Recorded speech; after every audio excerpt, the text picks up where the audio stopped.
Alrighty, folks, let's go ahead and get started. Good morning, and thank you so much for attending our webinar this morning.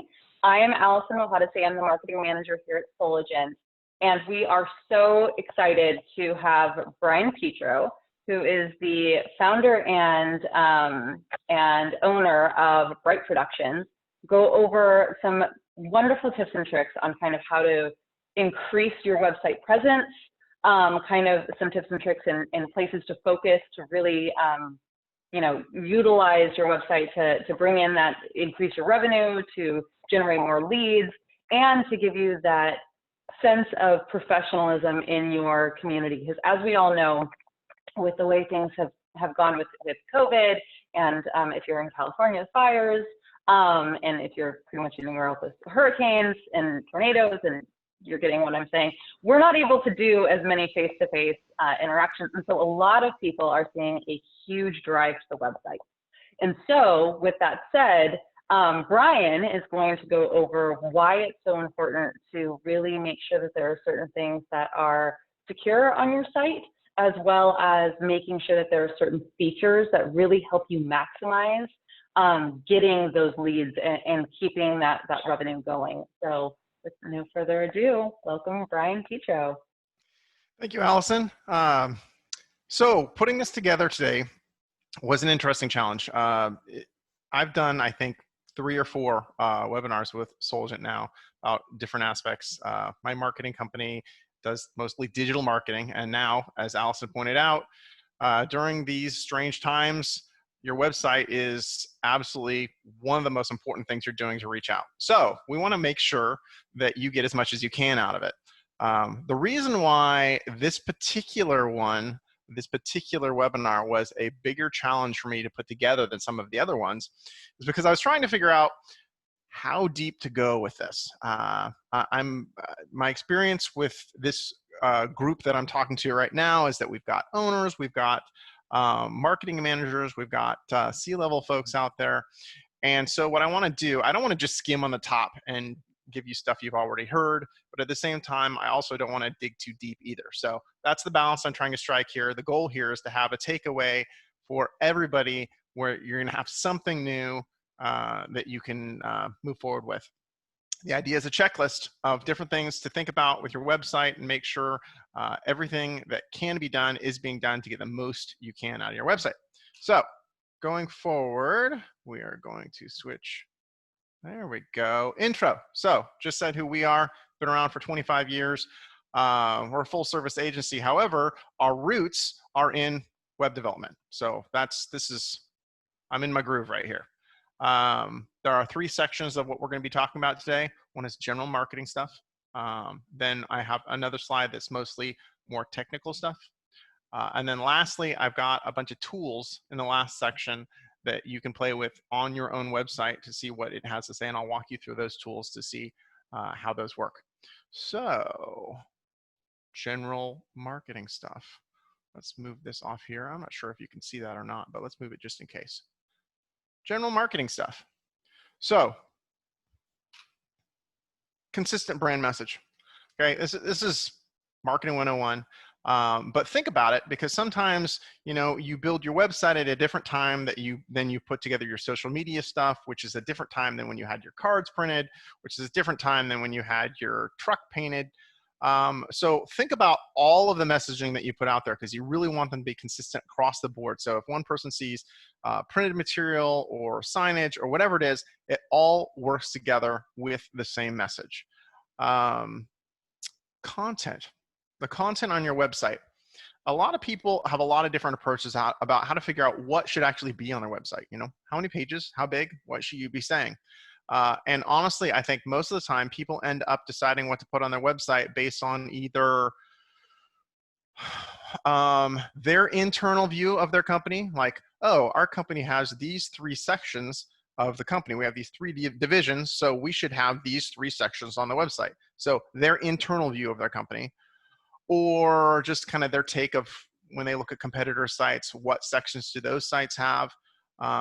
I think there's a lot more thought should be put into what actually should go on the website in the first place. And I would turn it upside down and say the beginning point of thinking about what should be on your website is actually what you're trying to achieve. What, if you get your target person on this website, what do you want them to do? Are you trying to get them to fill out a form? Are you trying to get them to watch a video? Are you trying to get them to pick up the phone and call you?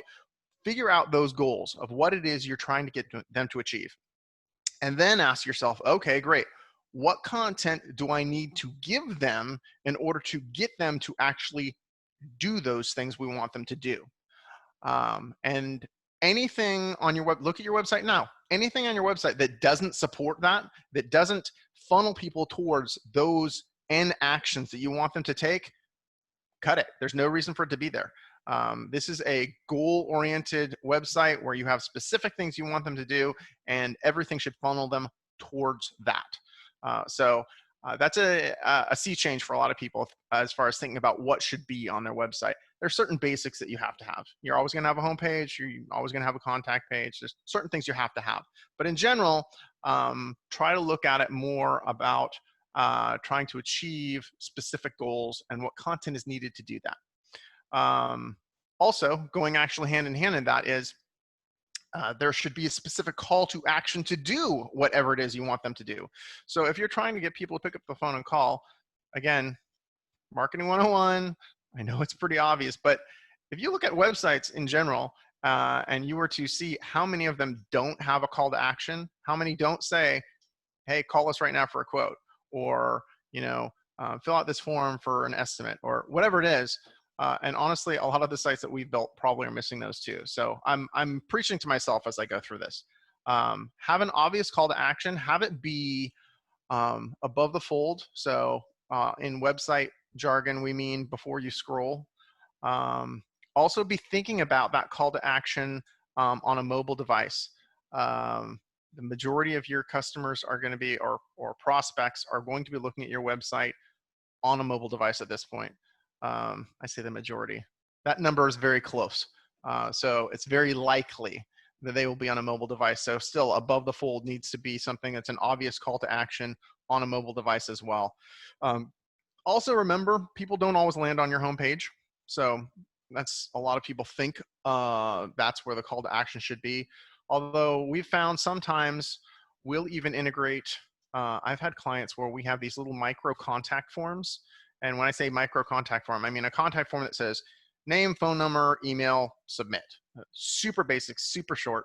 But we've actually integrated that into the design of every page on the site. So, you know, upper right-hand corner of every page has a little form, you know, contact me, name, phone number, email, submit.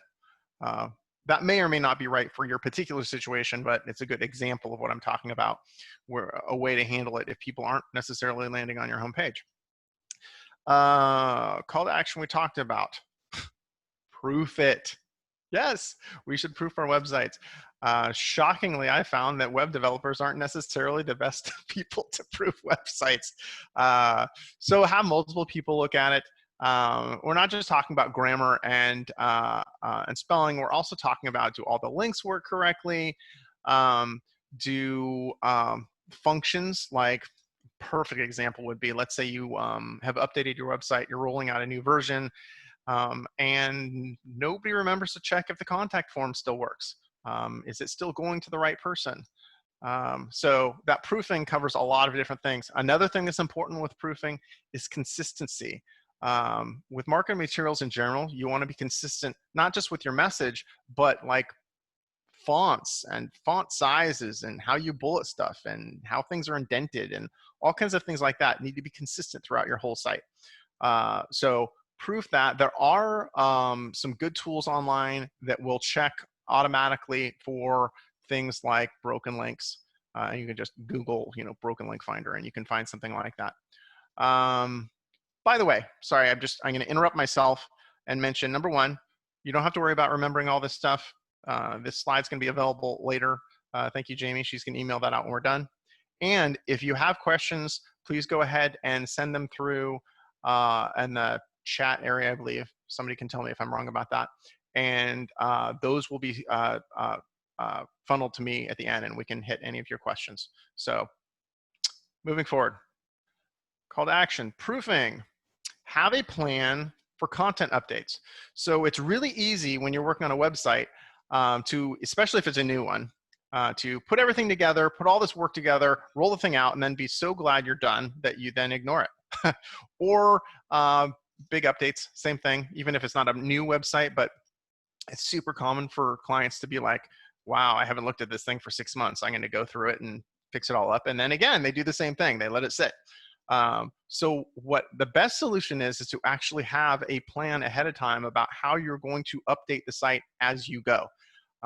That's important for a whole lot of reasons. I mean, not only does it not have, if you regularly update it, hopefully it won't have incorrect old information, but Google cares. For natural search results, they prefer websites that get updated on a regular basis. So an easy way to do that would be to set a calendar item, let's say monthly, where you have a short list of things that you're going to do on the website. You're going to, every month you're going to, for example, go through and check and make sure there isn't anything old that has changed, different products that you do or don't carry anymore, or special that was happening, or the hours, or whatever, things like that. And then more strategically, also have a plan about adding new content on a regular basis. So let's say you have decided that you want to add a new article to your website about something specific to your industry on a monthly basis. Add that to your list once a month. So you can even ahead of time set up a calendar and say, okay, for the next 6 months, these are my 6 topics. I'm going to roll out one new topic every month. You can even pre-write those. You can pre-write those and have them stored away, sandbag them for once a month, roll out a new one. And again, be strategic about it. Don't pick the topic that you happen to like. Pick a topic that's going to actually drive people to do those things you want them to do on your website. So that covers plan for content updates. Legal. So this has been a bigger issue over the last few years. It's been around for a while, but terms of service and privacy policies on websites are a big deal now. You've got the European standard called the GDPR. Don't ask me what it stands for, I don't remember. But it has to do with how you deal with the data that you collect on your website and keep it private. There's also the CCPA, which is the California version of that, and there's more coming. So the thing that's important here is, number one, protect the privacy of your users. That means when you have contact forms and different ways that people can interact with you online, you do need to treat that wisely. You need to don't give that away. Don't use it in some way that would be surprising. And most importantly, have a policy that you can follow with those. A lot of times, in order to be compliant with these rules, you actually have to have posted policies about them. Now, as far as posted policies go, there are a couple ways to deal with this. Oh, by the way, this also integrates, the GDPR is the one that started, you've probably noticed all these websites that have these warnings, oh, we use cookies. That's part of it too. That's the reason why you see all these notices about using cookies, is because websites are trying to be compliant with GDPR. Bottom line is, there are 2 ways to deal with this. The better way is to get yourself an attorney and have them walk you through how to apply these standards on your website specifically. The cheaper way isn't necessarily as good. There are a bunch of templated policies online, and actually I have links later that I'll share with you. Again, I don't endorse any particular set of policies or this particular one that I'll include in this link, but it appeared to be a popular one, and would definitely be safer than not using one, based on this non-attorney person here. So pay attention to that. And there's even more legal stuff coming up. I'm going to mention Americans with Disability Acts on a future slide, and that also plays into the legal stuff. I'll tell you about that in a minute.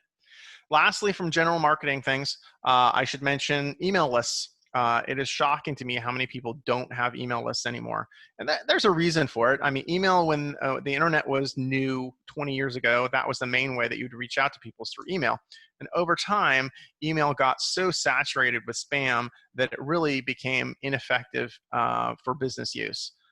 However, that has turned around, and spam filters have gotten really good, and legislation to try to block spam has gotten really good. And generally speaking, people don't have their email boxes jammed full of spam the way they did 10 years ago. So it is, once again, a pretty good way and a very inexpensive way to reach out to existing and prospective clients. So if you don't have an email list, it's super cost effective to do that.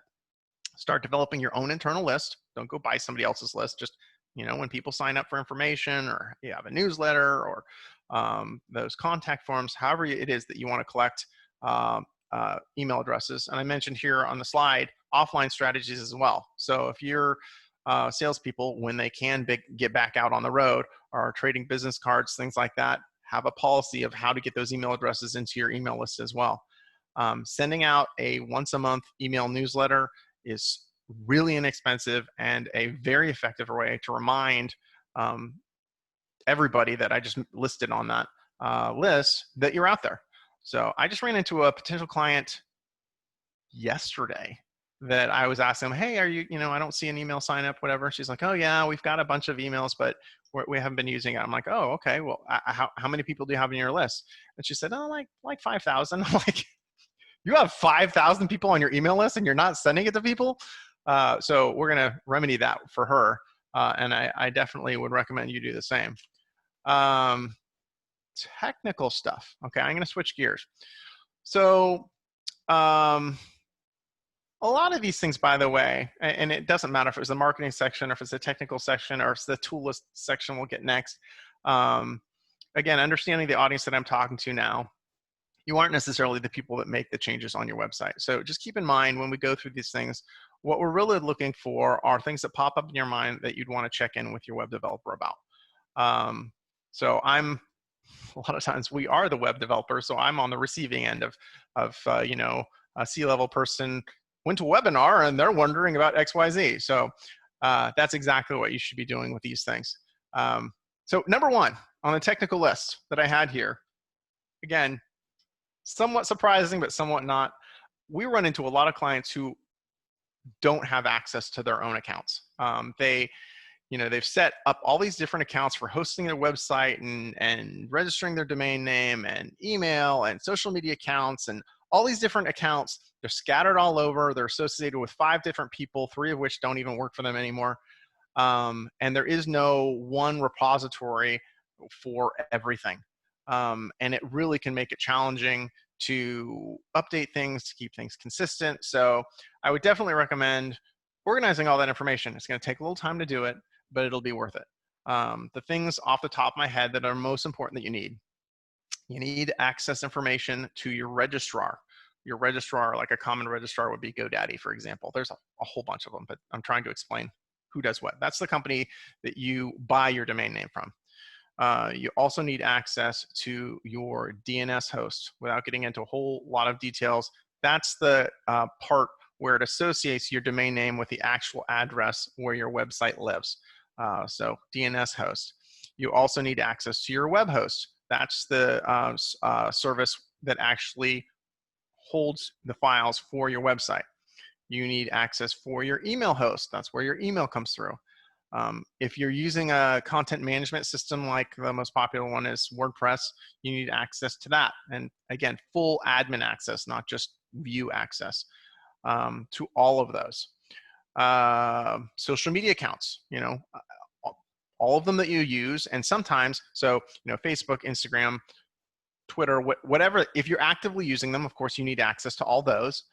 You also oftentimes will grab accounts even if you're not using them. Like, for example, my company doesn't really use Twitter very much, but we grabbed the Twitter account under our company name anyway, just because we didn't want somebody else messing with it.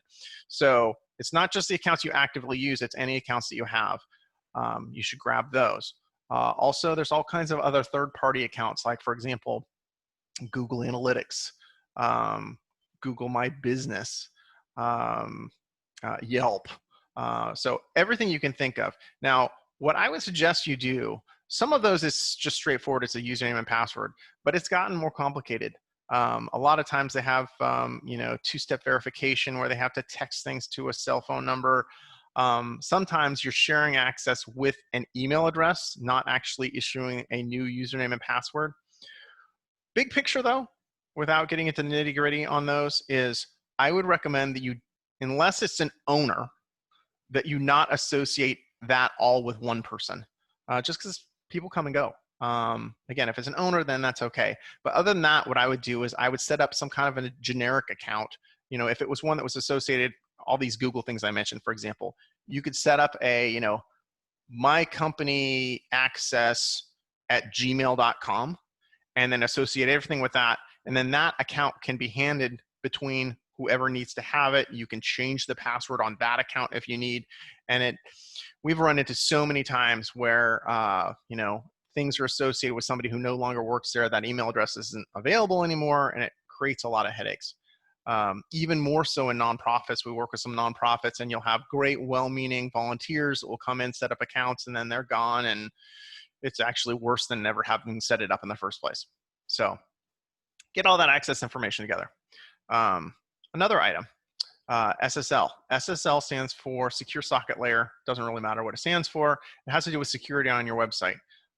You will notice most websites now, when you look at the address at the top, this one's Soligent's, it's got the little padlock on the top and it says HTTPS.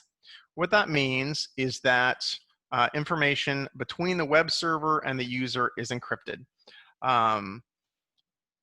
That's an important thing to do for a couple of reasons. Number one, users expect it, and they feel if they are technically savvy at all, they will feel a little more comfortable on your website if it's got that. Frankly, the more important reason is that Google really likes to see those certificates. Google's encouraging the whole world to have SSL certificates. And so they actually punish your natural search results if you don't have it.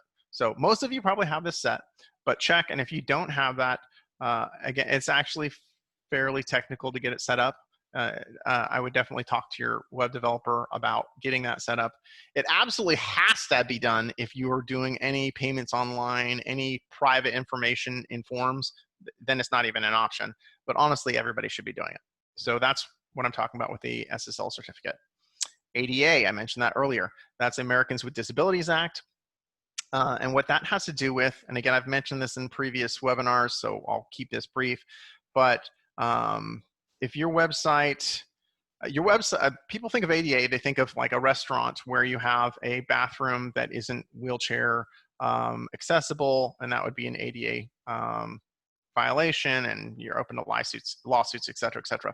Websites actually have this issue too. And over the last couple of years, there have been a lot of website owners that have been sued because their websites were not set up for vision impaired, is usually what it is.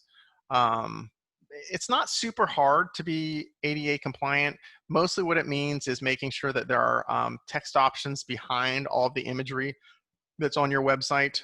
There's some other things too that have to do with making sure there's enough contrast between your text and the background color. There's things about allowing users to be able to change the size of the font. The important part here is to do what you can to be ADA compliant, because those lawsuits are actually happening. I thought at first that maybe it would just be clients with deep pockets that would be approached by somewhat parasitic attorneys over this. But it turns out that even the small guys can get harassed by these guys. The way I've seen it happen is that an attorney will find a particular industry that they're interested in. They'll file real lawsuits against a couple, and they'll do all the paperwork and go through this, spend the time and the money to actually sue like 2 people in this industry. And then they'll go find themselves a list of 1,000 different companies in that industry, and then carbon copy those 1 or 2 legit real lawsuits. They file 1,000 lawsuits that are like, all the paperwork doesn't even apply to you. It's all about this first one. They're literally carbon copying it.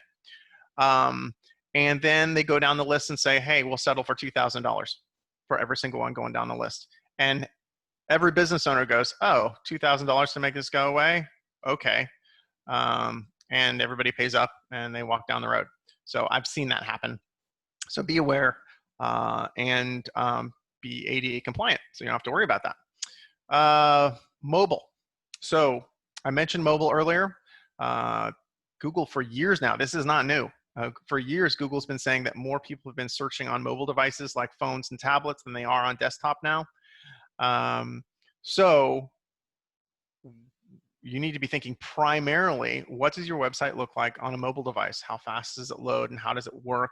Are the links big enough, and is there enough space between those different things that you click on that big fat fingers can actually click on the correct thing? There are some tools that I will show you on the next slide for testing that kind of thing.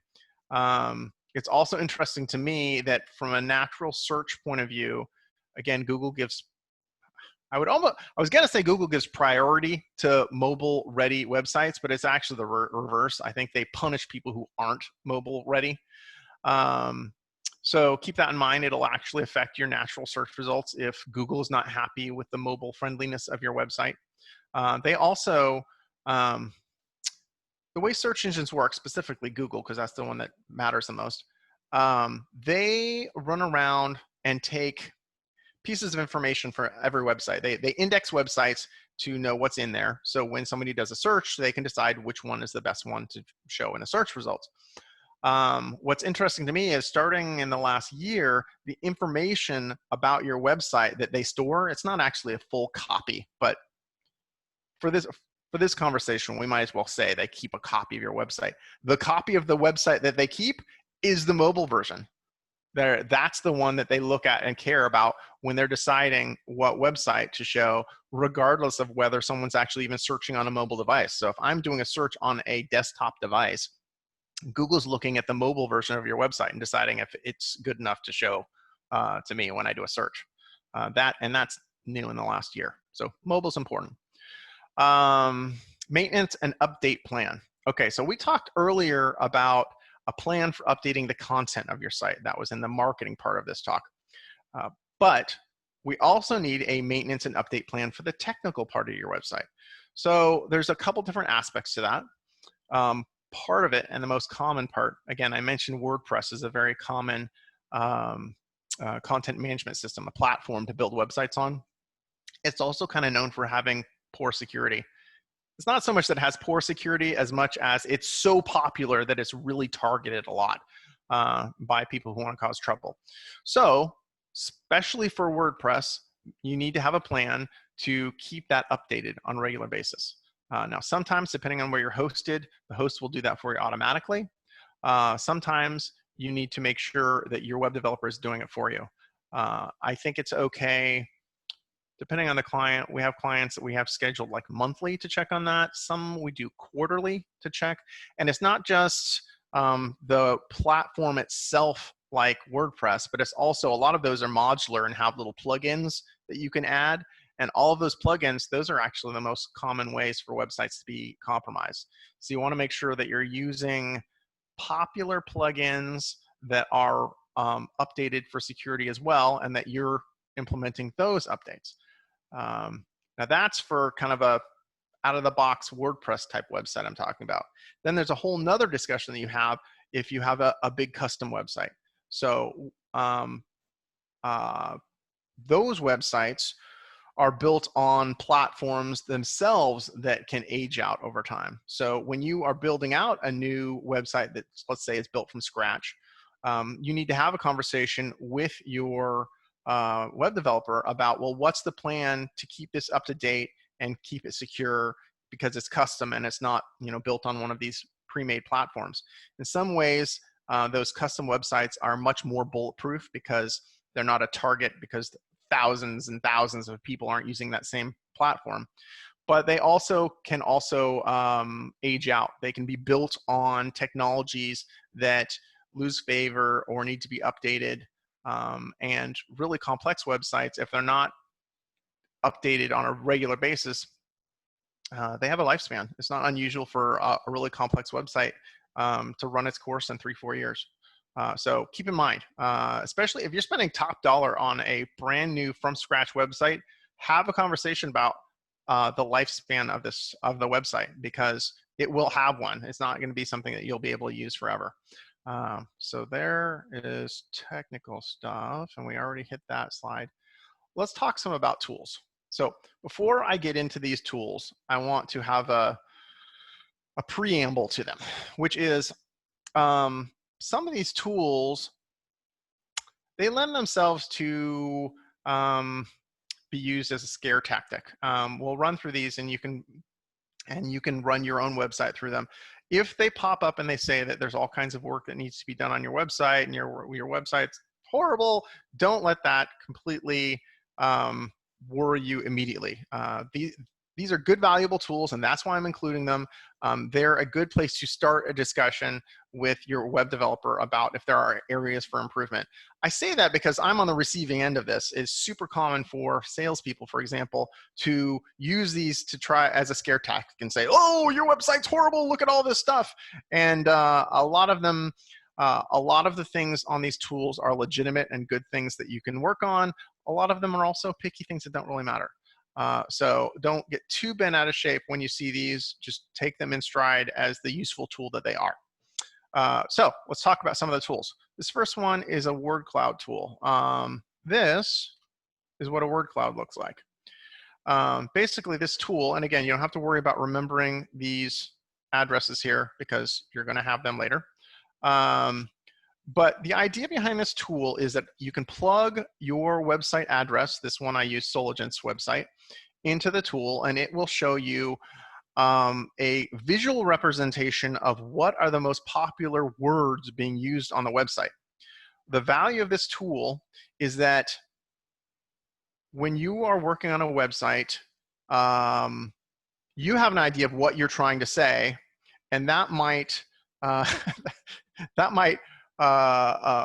not actually be accurate as far as what other people see when they're coming to the site, especially if the people that are coming to the site in search, it's not human beings that we'll worry about first. It's actually programs. Google's running programs trying to figure out what your website's about.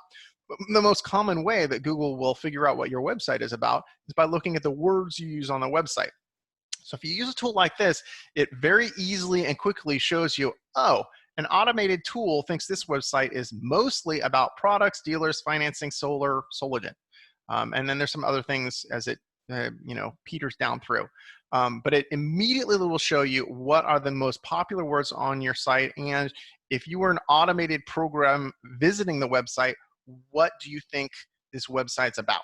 So what you do is you look at this tool, and if you see things that are you don't think this accurately shows what you're trying to say on your website, you can do something about it. You go in there and you change the wording on your website to include the words that are more what you're looking for more, and decrease the ones that don't accurately represent what your message is. So that's and that one, I brought that one up first because that's a less common little trick. It's mostly for search engines. Mobile. Okay, so I mentioned that Google, both you and Google should care a lot about how mobile friendly your website is. There's a bunch of tools out there that will tell you and grade your website on its mobile friendliness. There's really only one that matters though, it's Google's. So this is Google's tool that will test and tell you what Google thinks about how mobile friendly your website is, and that's the one that matters. So you should plug your website into that tool and see what it says. And there's all kinds of little specifics that it'll do about how fast it's loading and where and which parts of it and why is it mobile friendly. Lots of good information in there. The next one is a speed test. And again, how fast your website comes up. 20 years ago, that was almost all you cared about with a website, because a website, it might take 30 seconds for a page to come up. And that was okay then, but it's not okay now. And especially when people are on mobile devices, speed actually does matter. Google will prefer to show websites in their search results that are faster. And especially mobile devices, as mobile becomes more and more important, it's more, generally speaking, mobile devices have slower connections. So this tool here, it doesn't just time your website and say how fast it is, but it specifically says which parts of it are slowing you down and gives suggestions about how to speed it up. It's a really good tool. And again, because the tool, as much as I could, I was picking tools that came from Google because those are the ones that are going to affect your Google search results the most. Google Analytics. Okay, most of you probably are already using this, but if you aren't, this is the industry standard for getting data about who's visiting your website, how often, is it more, is it less, which parts of your website are more popular than others, There's even real-time tools on there where you can see how many people are on the site now. I would mention to you, there is a proviso about any of these statistics, and this is actually true of all things marketing. So it's not just this, it's if you run an ad on TV or a newspaper or anything, the numbers that this will come up with, it'll say 5,000 people visited your website in the last 2 days. These numbers are good numbers for comparison and to keep an eye on whether they're scaling up or they're scaling down, but you cannot take the exact numbers that they say to the bank. If you pick 3 different tools to measure the same thing on your website, you will get 3 different numbers. As a matter of fact, I would go even a step further. Perfect example is Google, of course, sells ads on their search engine, and they sell them by the visit per click. And so they have a tool that tells you exactly how many people went to your website through the ad that you bought from them. But then, so let's say you bought ads for a week and it said you had 1,000 visitors from these paid ads. If you then go to Google Analytics and look at the same thing and say, hey, how many visitors did I get from paid ads? It will say like 1,200 or 800, or I guarantee you it will not tell you exactly the same number. And they're both tools from Google. So don't let that frustrate you. Just understand that these are all numbers. You have to have something in order to measure whether something's working or not. And so they, generally speaking, are valuable in comparison to themselves, but they are not numbers that you can be hard and fast on. So be aware of that. Google Search Console, that's another really valuable tool, and it's one that's underused for a lot of people. It's a tool that Google gives that basically lets you look under the hood and see how searchable your website is. It'll tell you, for example, if there are pages on your site that are being blocked that Google can't get to. Sometimes you block a website on purpose. Like if it was a development website that you were working on building, you really don't want people ending up on that site while you're still building it. So you'll block Google out, and then occasionally people will forget to unblock it. That would be a problem. You would see that in Google Search Console. Google Search Console will tell you, when was the last time that Google indexed your website, looked to see what was new on it. Google Search Console is a place where we can give Google a pre-digested sitemap of your website. So we can tell Google all the pages that are on your site, so it doesn't have to go find it. You give it to it. So there's all kinds of good stuff in Google Search Console that can be helpful with natural search results. This next one over on Buffer, miscellaneous tools. These are kind of generic grading tools. And there's a handful of them. There's like 6 or 7, and they will test all kinds of different things about your website. And some of them give you an ABC grade. Some of them will give you like 1 through 100 grade, and it'll tell you which areas could use some help. There's actually a ton of these tools out there. I thought this page with this list that it has on Buffer was a pretty good one. Again, be aware that some of these tools are very picky, and their goal can be to scare you that you're doing something wrong. So just be aware of that. But I think these are some pretty decent tools if you want to just plug your website in and see what these tools think of your website. Lastly, I mentioned I was going to give you an address for privacy policy templates. This one, freeprivacypolicy.com, was one I found. I was specifically looking for one that was free, and it looked relatively professional. Not an attorney. Soligent and I are not endorsing this particular one, but it's a good place to start looking. And obviously much less expensive than hiring an attorney, which would be my preferred method. And that are my tools. I had a feeling I was going to get through this one faster than I have on some of the other ones, Allison and Jamie, but I'm hoping that I have time for a few questions if they came through.